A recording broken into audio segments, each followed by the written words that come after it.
Montana Territory, 188-1.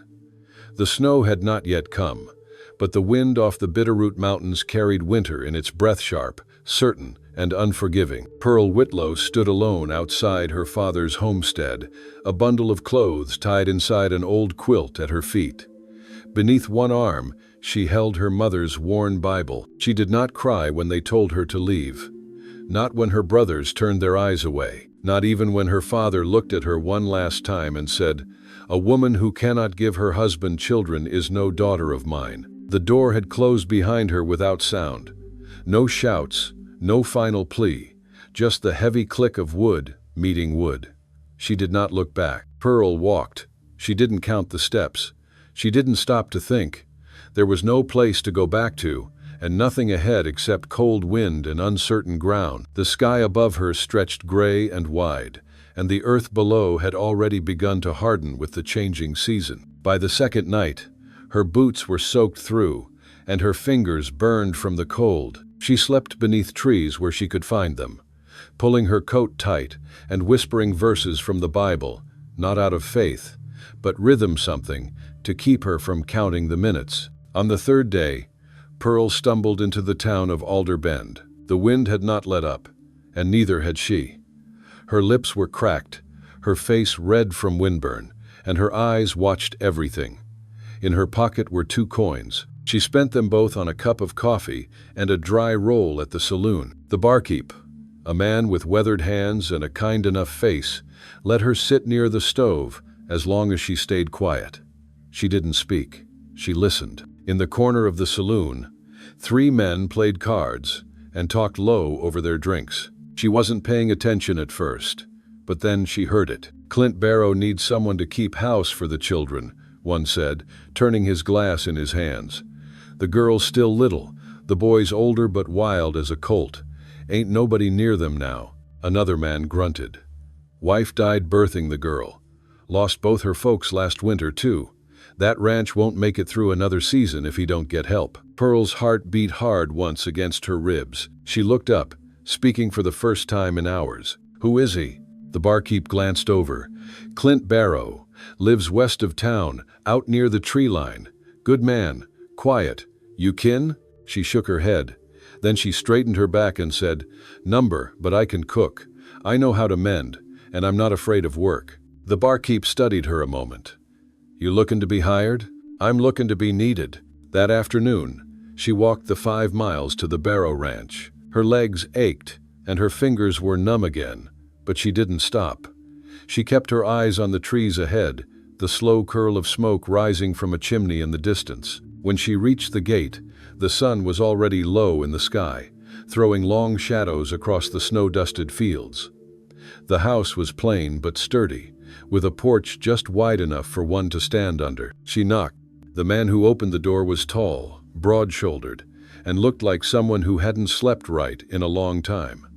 He wore a shirt with the sleeves rolled up and flour dusted on his hands. Behind him, a little girl peeked out from behind his leg, dark hair tangled, eyes wide. "Mr. Barrow?" Pearl asked, her voice rough from cold and silence. He nodded once, wary. "My name is Pearl Whitlo," she said. "I heard you needed help." He didn't speak right away, just looked behind her, as if expecting someone else. No one came. "What are you asking for?" "A place to stay," she said. "Work to do. And if you're willing, a marriage. In name at least. For the children's sake." His brow furrowed. "You're asking to marry me?" "I'm asking for a life, Mr. Barrow. And I'm offering to help raise yours." Clint Barrow didn't answer at first. He studied Pearl as if trying to make sense of why she had come. The wind tugged at the corners of her coat, and the cold pressed in close, but she stood still, her eyes steady. "I don't have much to offer," he said finally. "Can't pay you regular, just what we have." "I'm not asking for money," Pearl replied. He looked past her again, toward the road she had come from, maybe half expecting a wagon or someone else to appear behind her. No one did. Just the long stretch of winter fields, and the dark line of trees in the distance. "You really walked out here alone?" She nodded. "And you'd stay? Just for work?" "I'd stay for the children," she said. "If they need someone. If you need someone." He stood there for another breath, then stepped aside. "Come in." The air inside the house smelled of pine wood and warm bread. A fire burned low in the hearth. The room was plain but clean, with a narrow table and 2 chairs, one of them slightly worn at the edges. A small pair of boots rested by the door. Pearl stepped inside and unwrapped the quilt bundle from her arms. Her hands shook slightly as she untied the knot. She hadn't warmed up yet, but she didn't want to seem weak. The little girl, still hiding near her father's leg, peered out again. Pearl offered her a gentle smile, but the child just blinked, her thumb pressed close to her mouth. "Her name's Ruby," Clint said quietly. "The boy's name is Ree. He's out in the barn." Pearl nodded. "She's beautiful." "Len." Clint gave a small shrug, more habit than pride. "She's shy with strangers." "I won't be a stranger long," Pearl said, and she hoped it was true. Clint rubbed the back of his neck. "You got anything to eat?" "She's been picky this week." Pearl reached into the bundle she carried and pulled out a small cloth parcelsome bread she had saved from the saloon, barely enough for one meal, but it was all she had. "She can have this," she said, unwrapping it carefully and offering a piece to Ruby. The child looked to her father first. Clint gave her a short nod, and she stepped forward, just far enough to take the bread and scurry back again. Clint watched the exchange. Then he spoke, slower this time. "I ain't had help since my wife passed. She was the one who kept it all together. Since then, I do what I can, but it's been tight." Pearl didn't interrupt. She only listened. He continued, almost like he was thinking aloud. "We've got chickens out back, 2 milk cows. Garden's dead for now, of course, but come spring we'll need to turn the soil again. I chop wood, I fix what I can. The kids, they've been through more than their share. I can help," she said, "with the house, the food, the children, whatever you need." He looked at her again, this time longer. His eyes were tired, but there was something behind them, too, something wary, maybe, or simply unpracticed hope. "You'll sleep in the spare room," he said. "It used to be my mother's. Still got a good roof, even if the bed's narrow." "That's enough. You'll start tomorrow. We eat before sunup." She nodded once. "I'll be ready." That night, after the children had gone to sleep and Clint had checked the barn one last time, Pearl sat by the fire with a worn blanket around her shoulders. The quiet of the house settled around her, no voices raised, no door slamming, just the slow rhythm of logs cracking in the hearth and a little girl's breath rising steady in the next room. For the first time in many days, Pearl let herself believe she might have found a place that would let her stay. Not for what she could offer, not for what she had lost, but simply because she was here. And for now, that was enough. The next morning, Pearl rose before the sun.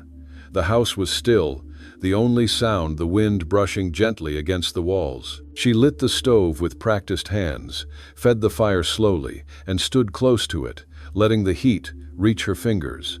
Her breath hung in the cold air as she moved about the kitchen, quiet and deliberate. She found beans in the pantry, some flour in a tin, and enough lard to make a modest meal. It wasn't much, but it would fill the stomachs of children, and that was what mattered. As the kitchen warmed, so did the rest of the house, inch by inch.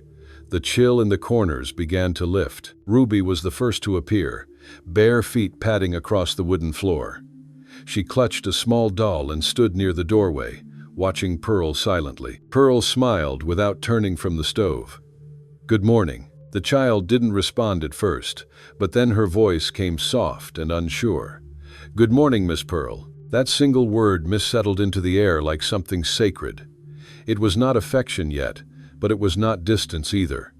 It was a bridge being built, quiet and steady. Clint came in next, his boots heavy, coat dusted with frost. He offered a quiet nod and sat at the table, eyes scanning the room like he was still deciding what to make of it all. Ree followed, hair tousled, rubbing sleep from his eyes. They ate together in near silence, the kind that wasn't cold but careful. Clint didn't speak much, but he watched, especially as Pearl poured coffee, passed bread, and gently encouraged Ruby to finish her beans. Ree, between bites, kept glancing at her hands, watching how she moved, how she worked. Later that day, Pearl found a box of old curtains stored in a chest and began mending the ones torn across the windows. She used strong thread and small, tight stitches. When she was done, the room looked a little less tired. Light came through more softly. Ruby noticed first, standing beside the window with her hands on the sill. "It looks nice," she whispered. Pearl nodded. "Your mother chose these, didn't she?" Ruby hesitated. Then she nodded too. She liked flowers. "I do too." In the days that followed, Pearl fell into a rhythm. She swept the floors, scrubbed the pots, patched the children's clothes. She sang under her breath, sometimes nothing loud, just tunes from long ago, remembered from her mother's hum. Ree began hovering nearby when she cooked. He didn't speak much at first, only watched. Then one morning, he asked if he could help. She handed him a wooden spoon and let him stir the pot, guiding his hand when it shook too fast. He grinned when the stew thickened just right. Ruby started bringing her doll to the table and offering her tiny bites from an empty spoon, pretending alongside Pearl as if they were hosting grand guests. The house, little by little, began to sound different, less hollow. The echo of footsteps softened under the presence of voices. A laugh here, a quiet question there. Clint watched it all quietly. He still left early and came in late, his hands rough and his shoulders heavy with the weight of everything that needed doing. But he let Pearl do what she needed to do. He didn't stop her when she rearranged the shelves or when she added salt to the beans the way she liked them. One night, after the children had gone to bed and the fire had burned down low, Pearl sat with her mending on her lap. Clint passed by on his way to check the barn but paused at the door. "Ree likes helping you," he said. Pearl looked up. "He's got a good heart." Clint gave a small nod. "They're calmer since you came." Pearl didn't answer. She didn't need to. The room said enough. Outside, the wind still moved across the land. But inside, the walls held more than just warmth. They held beginnings. They held the fragile but growing shape of home. The wind picked up after midnight, whistling low through the cracks in the wooden walls. The fire in the hearth had burned down to embers, casting long shadows across the floor. Pearl stirred beneath her blanket, something pulling her from half-sleep. She heard footsteps in the hallway, not hurried, but not steady either. When the door creaked open, Clint stood there, holding Ruby against his chest.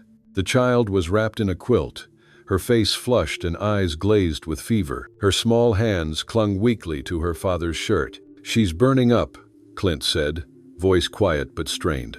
Pearl was already sitting up, her feet finding the cold floor. "Bring her here." He crossed the room and knelt beside her chair, easing Ruby into Pearl's arms.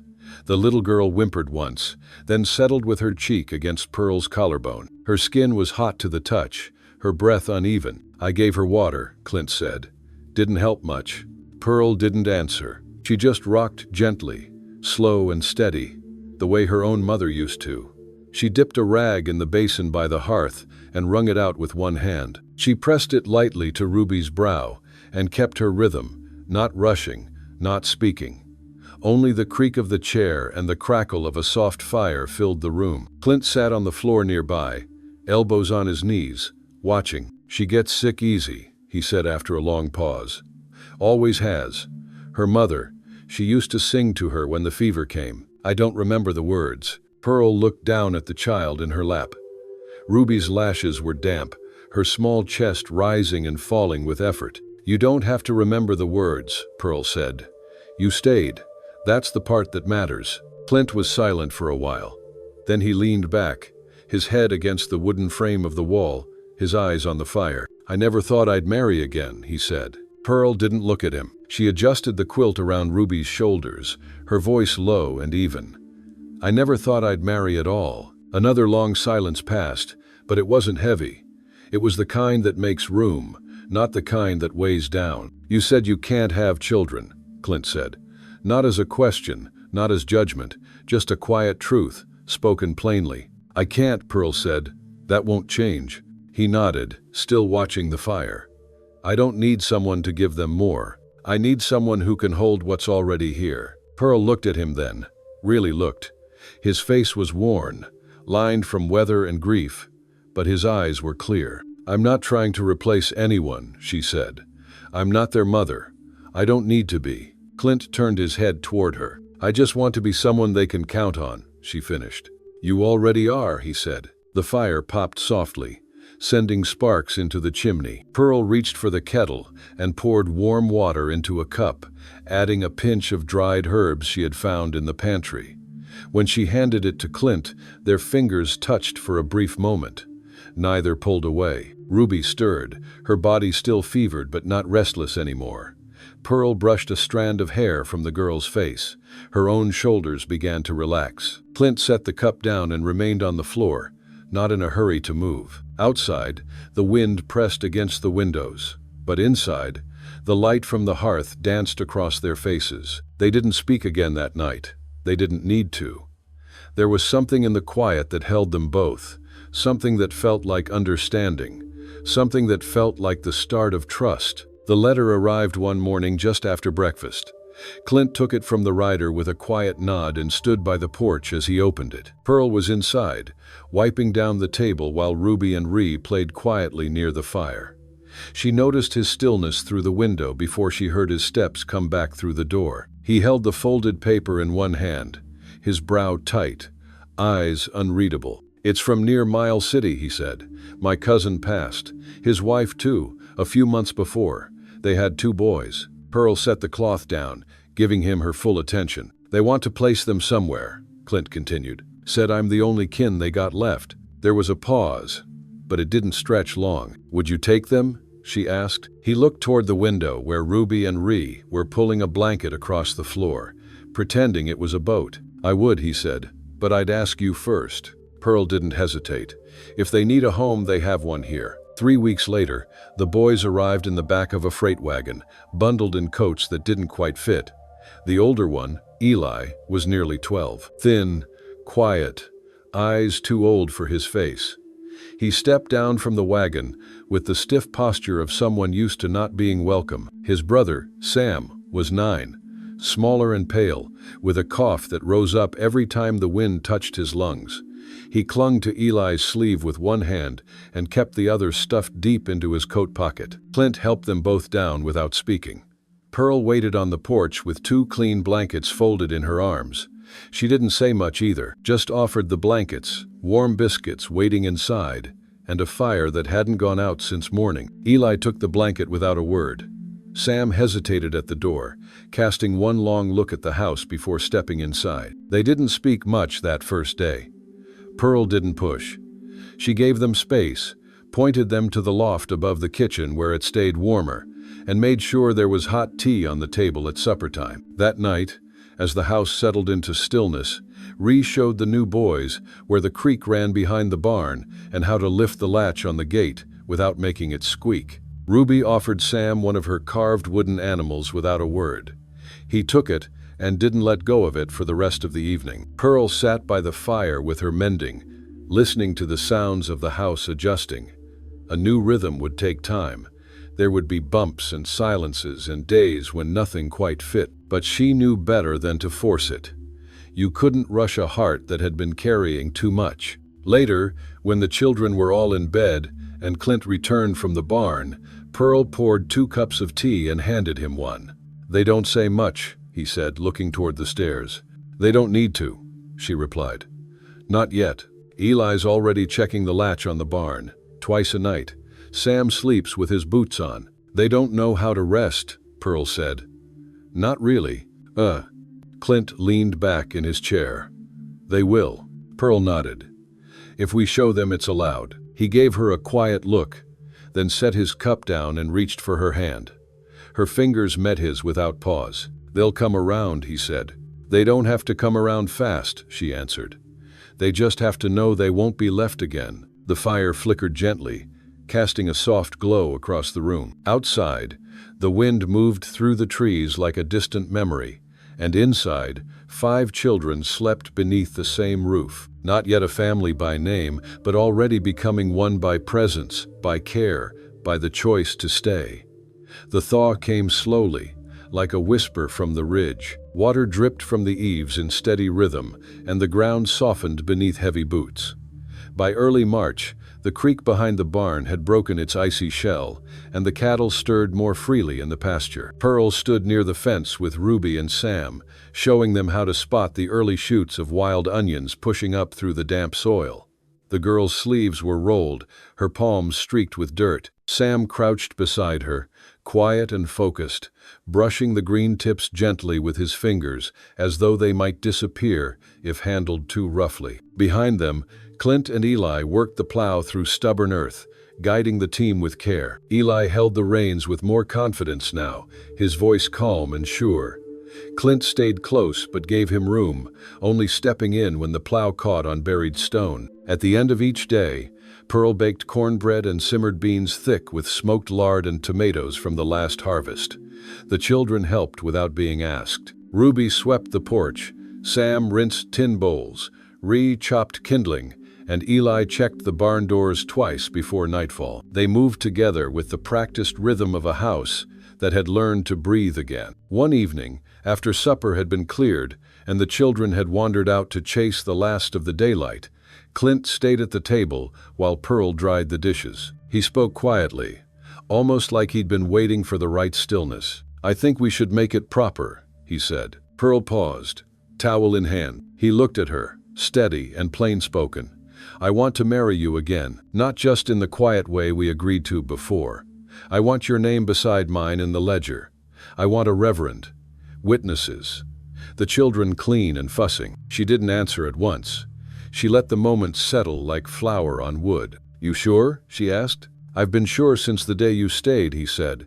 "I just didn't know how to say it until now." She turned, set the towel aside, and reached for his hand. "Then yes," she said.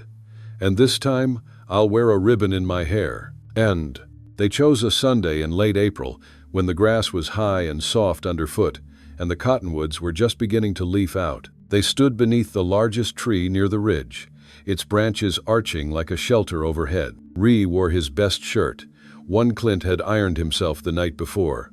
Eli stood tall at Clint's side, quiet but proud. Ruby carried a small basket of early blossoms, petals gathered from the edge of the garden Pearl had coaxed back to life. Sam walked with Pearl, his hand curled around hers, no longer afraid. There was no music, only the sound of birds returning and the wind brushing through new leaves. The vows were simple, spoken without hesitation. Clint's voice did not waver. Pearl's answer came clear and sure. They kissed once, gently, and the children clapped and laughed without needing to be told. Afterward, they shared honey cakes and boiled eggs at the table outside. The sun warmed the backs of their necks, and no one rushed. Eli carved a whistle for Sam, and Ruby danced barefoot in the dirt. Ree showed Clint the newest page in the garden journal, where he had drawn the rows of onions and marked the spot where the tomatoes would go. That evening, the house felt fuller than it ever had. Not louder, just whole. The walls held the sound of children breathing, the smell of bread rising, and the quiet joy of a promise kept. Pearl and Clint sat together on the porch steps, her hand resting on his knee. The stars above them blinked in soft approval. No one said much. They didn't need to. The life they had built was speaking for them now. By early May, the garden had begun to bloom. Pale blossoms opened along the bean vines, and green shoots stretched upward from soil still damp with morning dew. The rows were uneven, but they were growing. The children spent their afternoons outside, their laughter echoing through the trees as they chased each other across the soft grass. Ree practiced tying knots on the porch rail.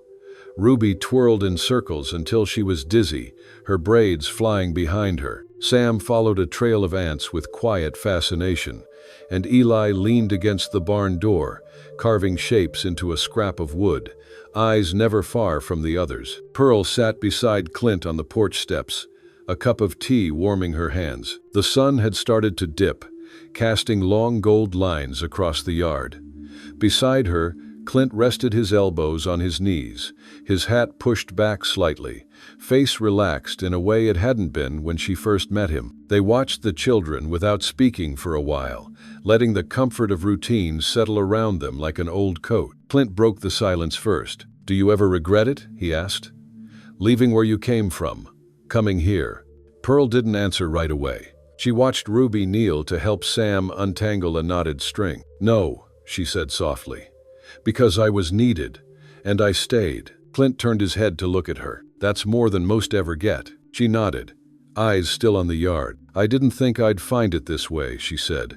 "Not through sorrow, not in someone else's home, but I think this is what home really is.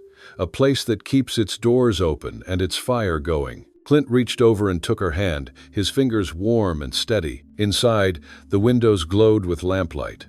Bread baked in the oven. Someone had left a pair of boots by the door, muddy from the creek. The wind came soft through the trees, carrying the smell of fresh earth and new life. And in the fading light, the Barrow house stood quiet but certain, holding its people close. A home not built in haste, but grown over seasons, with kindness, with work, and with the kind of love that doesn't ask for anything but the chance to stay. If this story reminded you of someone you once knew, a time long gone, or a home that lived in your memory more than in bricks and wood, feel free to leave a few words. Here, on this channel, we sit together not to rush through tales, but to remember them, slowly and fully. As you listened, if something stirred in you, a face, a voice, a quiet room filled with light, you are not alone. Stories like this are not about big moments. They are about small ones held on to, often without knowing why. If you would like to hear more stories like this, ones with gentle hearts and quiet truths, consider following this channel. There are more tales waiting. Tales of people who love through action, not words. Of places built not just with hands, but with presence. You are welcome here, always. We'll keep the light on.